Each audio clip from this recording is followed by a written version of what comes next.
નમસ્કાર, ન્યૂઝ 18 ગુજરાતીમાં આપનું સ્વાગત છે। આપની સાથે હું છું મિત્તલ। મહત્વના સમાચાર પર નજર કરીએ તો રાજ્યના 20 જિલ્લાના ખેડૂતો સાવધાન થઈ જજો, કારણ કે સાંજે 7 વાગ્યા સુધી માવઠાની આગાહી કરાઈ છે। સૌરાષ્ટ્રના 4 જિલ્લામાં માવઠાની શક્યતા છે। ઉત્તર ગુજરાતના 5 જિલ્લાઓમાં આગાહી કરાઈ છે। સાંજે 7 વાગ્યા સુધી માવઠાની આગાહી હવામાન તરફથી કરવામાં આવી છે। રાજ્યના 20 જિલ્લાના ખેડૂતો સાવધાન થઈ જજો, કારણ કે 7 વાગ્યા પછી માવઠું થઈ શકે છે। 20 જિલ્લાના ખેડૂતો માટે આ સાવધાનીપૂર્વક સમાચાર કે જેમાં 7 વાગ્યા પછી માવઠું થઈ શકે છે। હવામાન તરફથી આ આગાહી કરવામાં આવી છે। આ મોટી આગાહી જેમાં 7 વાગ્યા સુધી માવઠાની આગાહી છે।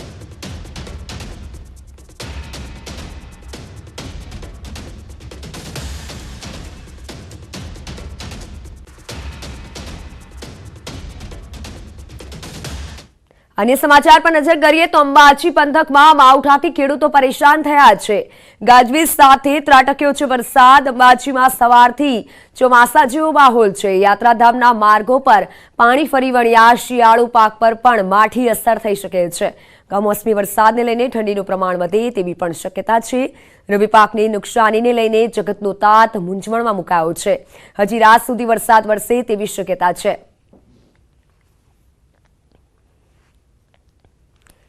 મહેસાણાના અનેક પંથકમાં કમોસમી વરસાદ નોંધાયો। માવઠાના કારણે ઊભા પાકને વ્યાપક નુકસાન પહોંચ્યું। ઘઉં, રાયડો, એરંડા, વરિયાળી, જીરું, ઈસબગુલ, ઘાસચારોને નુકસાન। જ્યારે કમોસમી વરસાદથી જગતનો તાત ચિંતામાં મુકાયો છે। નુકસાનીના વળતરની ખેડૂતોએ માંગ કરી છે।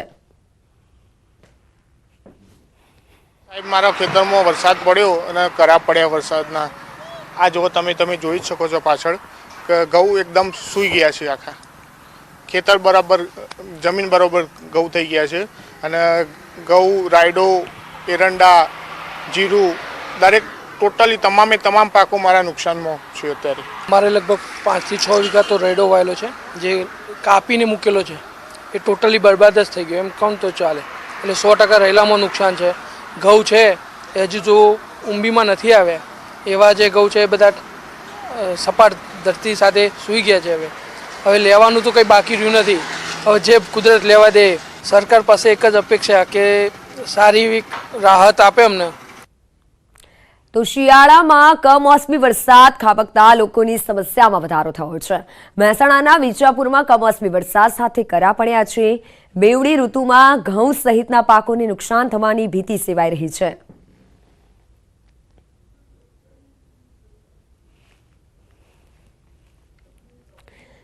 બોટાદ જિલ્લાની વાત કરીએ તો બોટાદ જિલ્લામાં કમોસમી વરસાદથી ખેડૂતોના મોંઘા પાક ધોવાયા છે। મોંમાં આવેલો કોળિયો છીનવાઈ ગયો છે। કમોસમી વરસાદના કારણે ચણા, જીરું, ઘઉંના પાકને નુકસાન થયું છે, જેને લઈને ખેડૂતોએ હવે સહાયની માંગણી કરી છે।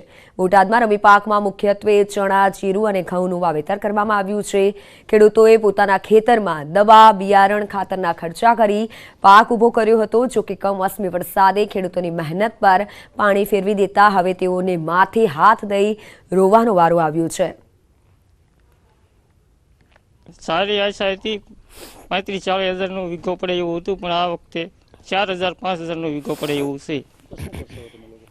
હવે તો સરકાર પાસે માંગણી કરવી છે કે જલ્દીથી જલ્દી સર્વે કરે અને સહાય આપે।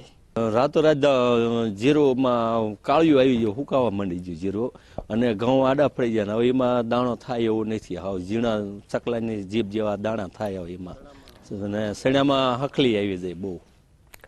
ભર શિયાળે ગુજરાતના વાતાવરણમાં પલટો આવ્યો છે। હવામાન વિભાગે રાજ્યના અનેક વિસ્તારોમાં માવઠાની આગાહી કરી છે। તેવામાં બનાસકાંઠાના અનેક વિસ્તારોમાં કમોસમી વરસાદ પડતા ખેડૂતો ચિંતામાં મુકાયા છે।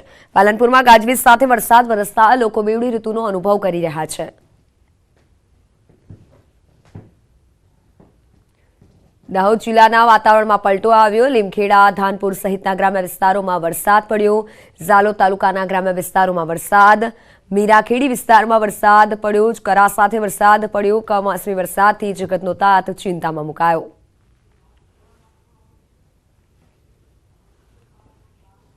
હિલ સ્ટેશન માઉન્ટ આબુમાં વરસાદ પડ્યો છે। આબુ રોડ, સ્વરૂપગંજ, સિરોહી સહિતના પંથકમાં વરસાદ નોંધાયો। ખેતરમાં ઊભા પાકને વ્યાપક નુકસાન થયું। ઘઉં, રાયડો, જીરું સહિતના પાકને નુકસાન થયું। કમોસમી વરસાદ થતા ખેડૂતો ચિંતામાં મુકાયા છે। છેલ્લા 2 દિવસથી વરસાદ થઈ રહ્યો છે।